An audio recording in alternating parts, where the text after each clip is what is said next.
I'm Daniel Madison and this is Blind. We have two decks in play. We have the pink deck, we have the black deck. I'm going to use the black deck. We begin by both thoroughly shuffling our playing cards. And once shuffled, the magician, that's me, goes through his playing cards and apparently takes out a random playing card. Without looking, without showing anybody, he then puts it on top of the participant's pink deck.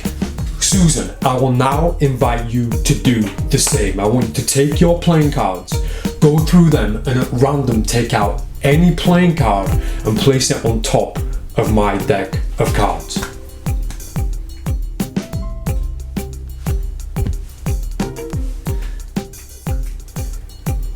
Good. To make this as fair as possible, let's remember that I dealt my playing card first, and we're now going to turn over your playing card first. The playing card that you dealt me is the 9 of clubs. Susan, please now turn over the playing card that I dealt you. If that's the 9 of clubs, I don't know what I'm gonna do, Daniel. Oh, it is as well. It's the 9 of clubs. Oh no, it's happening again.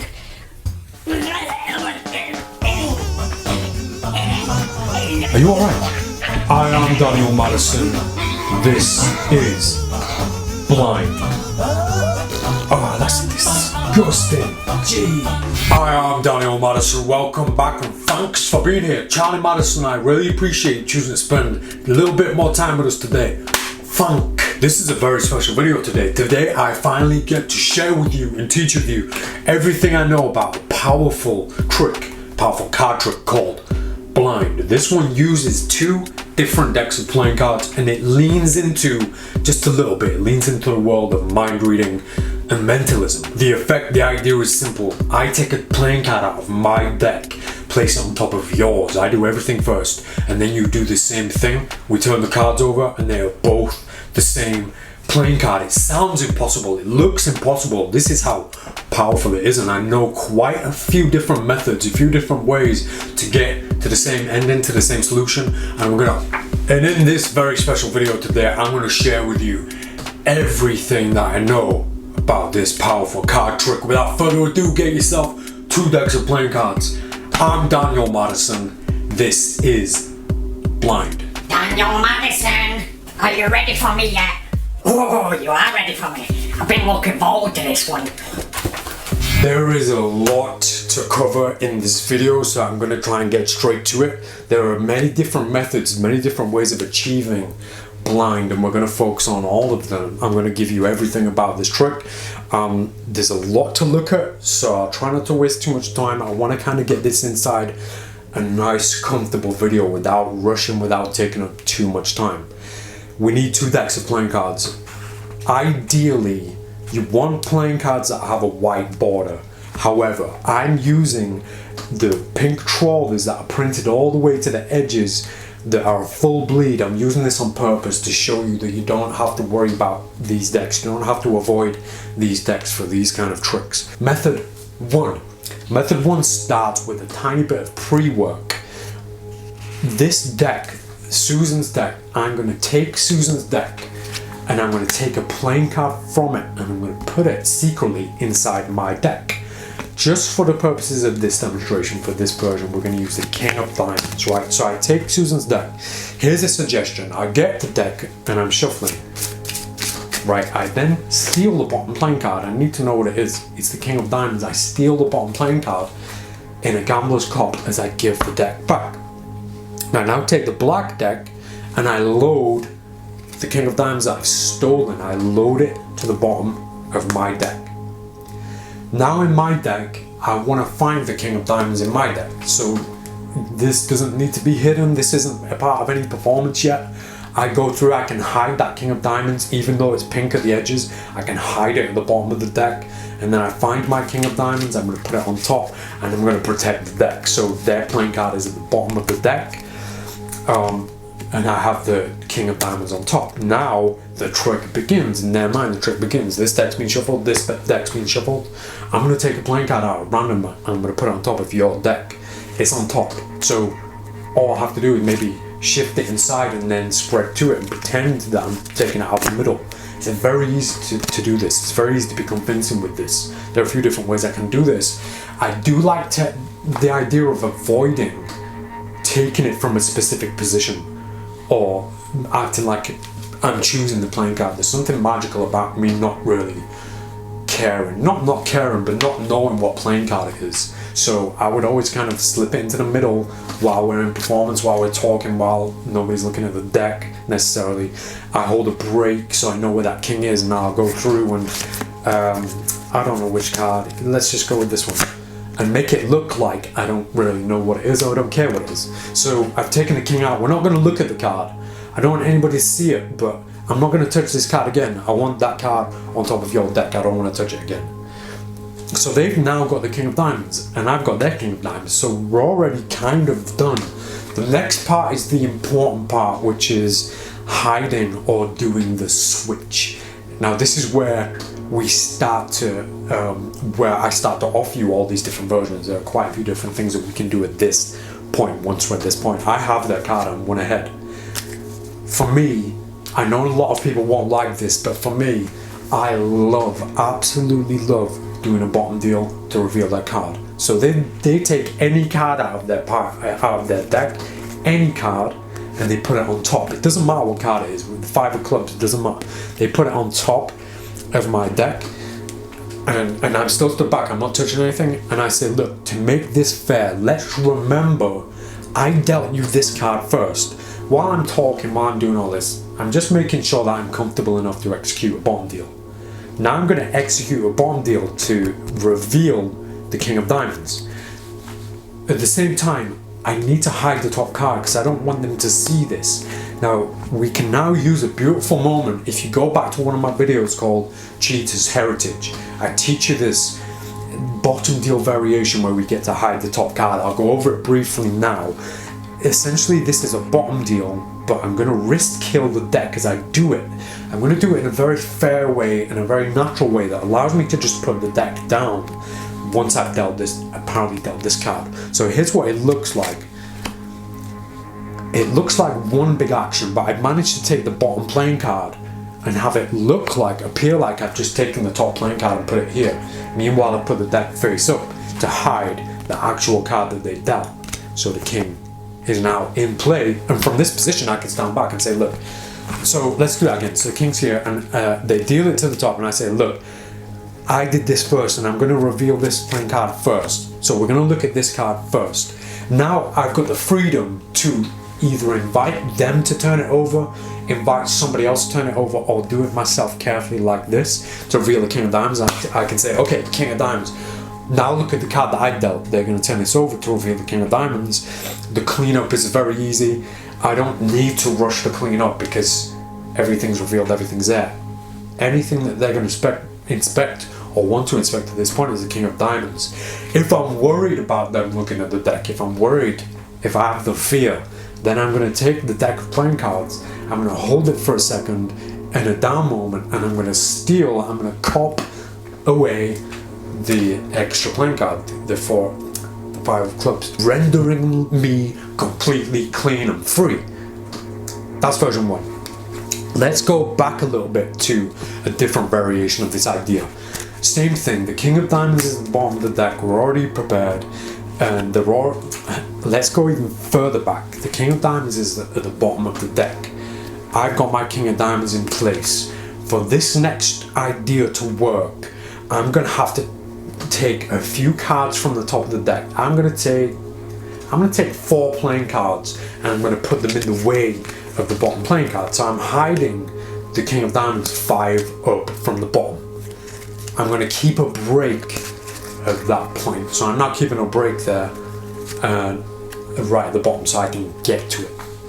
This method's a little bit more dangerous, a little bit more risky, but this is something that I love to do. This is something that you will love to do as well with practice, and it's very, very fair. So back to the same position, I slip the king of diamonds, my king of diamonds inside. I go through, let's take this playing card. So I make it look like, once again, it's come from nowhere, or It's a random playing card. I put it on top of the deck. They do the same thing. They go through, deal me any playing card to the top of my deck. Queen of Spades, it doesn't matter what it is. So in this position, once that card's on top, I'm going to buy myself a little bit of time. I'm now set up for a few different things. One, classic pass. Two, a shift variation or pass variation. For me, it would be something I call the Madison shift, which I teach on my channel, and I'm going to show it to you right now. So holding, I'm not going to teach it fully because it's already on my channel, but I'm going to certainly show it to you. Once this card's on top, I'm going to shift those I'm going to pivot those bottom 5 cards to the side under the deck like this, and I'm going to take them with my free hand underneath the deck. So they're clipped between finger 2 and they go into the crotch between finger 3 and 4 like this. So it's held like this, you can see from above. So from the front, if I do all that at once, they've just dealt me the playing card. I come over and pretend to or not pretend, but I just readjust the deck. In that moment, I'm able to take those 5 playing cards into this hand and hide them in a palm. I can now go to deal this playing card. This is the card they dealt me, and as I go to deal it, I load all 5 cards on top, and then I deal the top card to the table. This hides their card underneath the top, now 4 cards, and it leaves the King of Diamonds on the table. I'm going to show you that move all at once.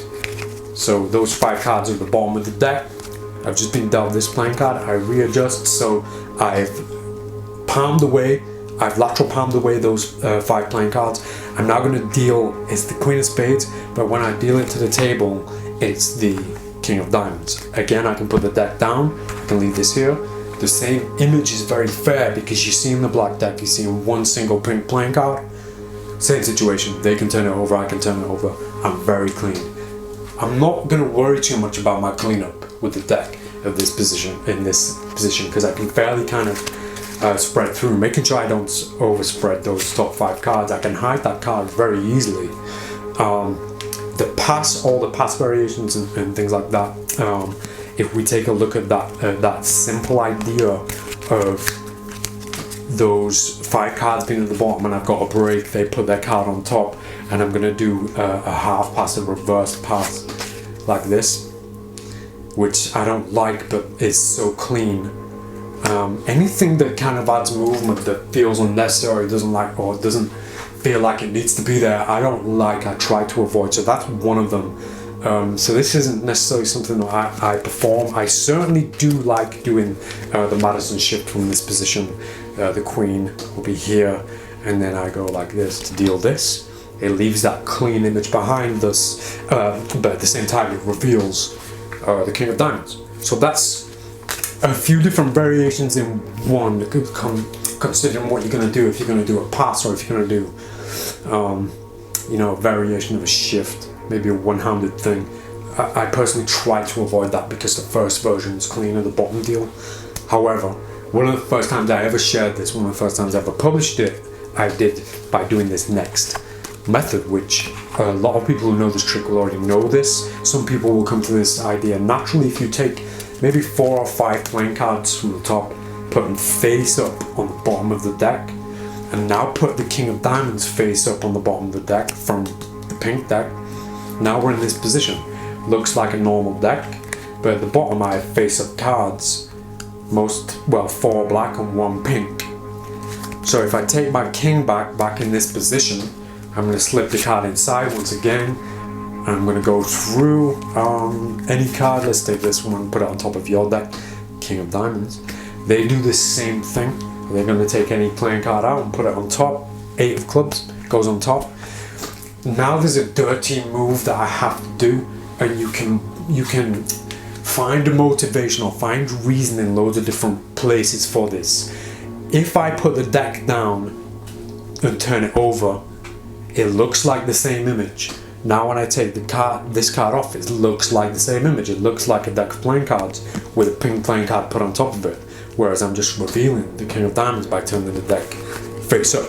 This is a little bit dangerous. I don't like doing this one. I don't perform this one. I certainly used to, and this is how I used to teach it until I realized the bottom deal method was so much better. But you might appreciate this version. when it comes to, they've put the card on top.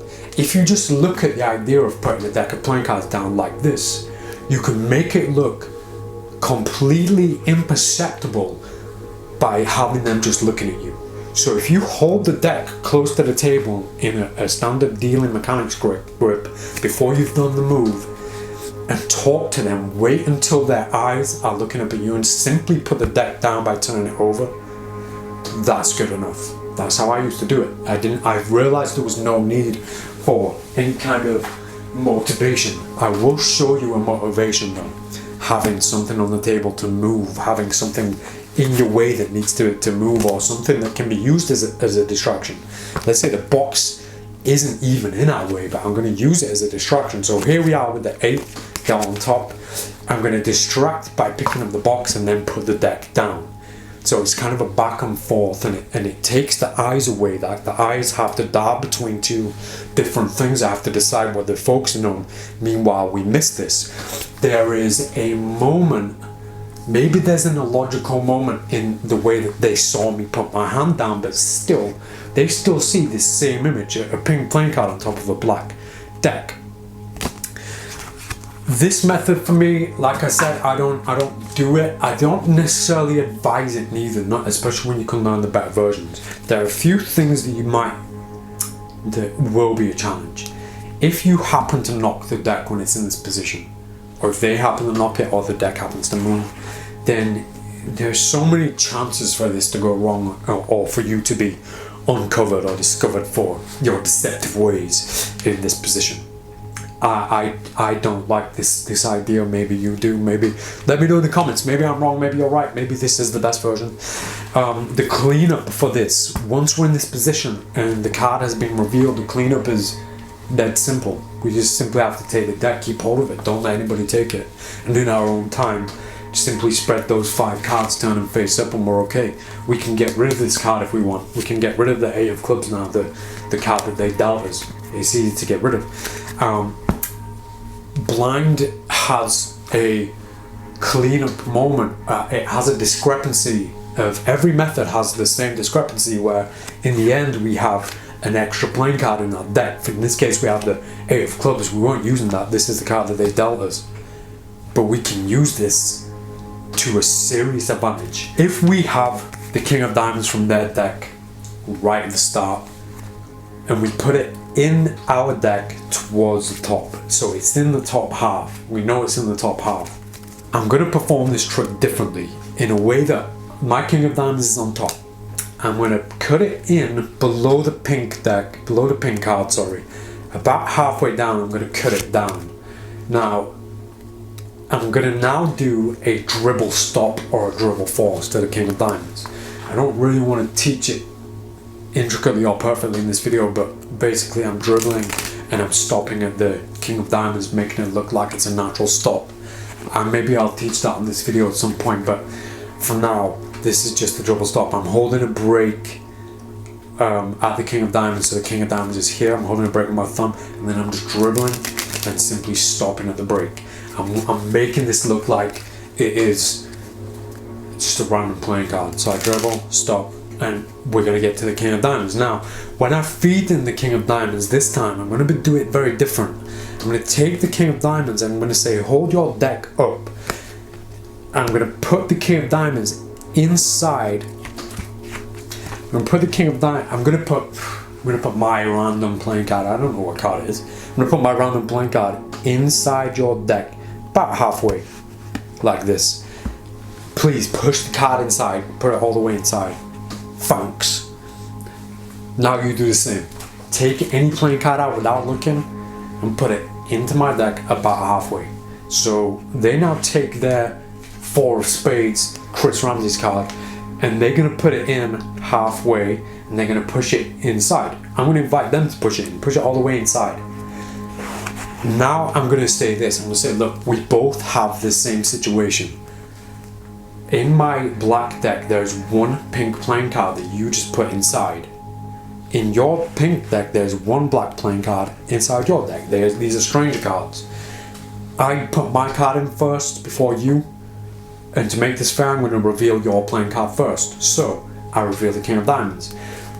this is the most obvious method. I think it barely needs any explanation. They put their playing card in much further down than the actual King of Diamonds was. So when I start to spread carefully, when I get to the pink playing card, they just naturally, they assume the compliance of this makes them assume that this is their playing card. I don't even have to say it. I just get to the playing card and say there's one pink playing card in this deck, and the rest is done. The rest is clean, and the rest is easy to do. Now, I am very conscious of time. I promise I'll try and keep this video short. Now, we're going to move on. I'm going to have a break with the camera, move to a different side, because there's an important thing that I need to talk about now, which is one, the cleanup, but two, more importantly, how we're going to take serious advantage of having an extra card in our deck so that we can take blind one step further.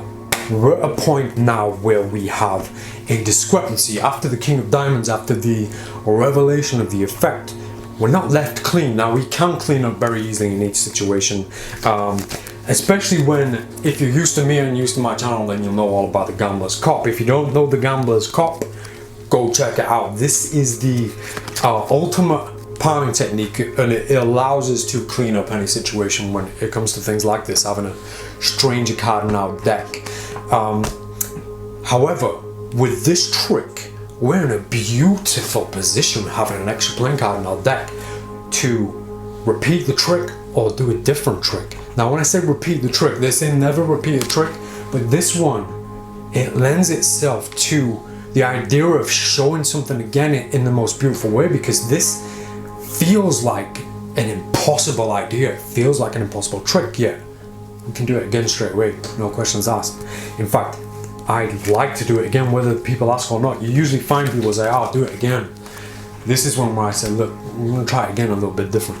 So with the King of Diamonds out of the way, we've revealed the King of Diamonds, and we have a stranger card in our deck. Now, for the stranger card, let's be nostalgic. Let's use the Nine of Clubs. So the few different positions of the Nine of Clubs. First method, it was at the bottom of the deck. Now I have a stranger card at the bottom of my deck, Nine of Clubs. If anybody checks, I'm in trouble. I can cop it away, get it to my pocket, clean up easily, get away with it.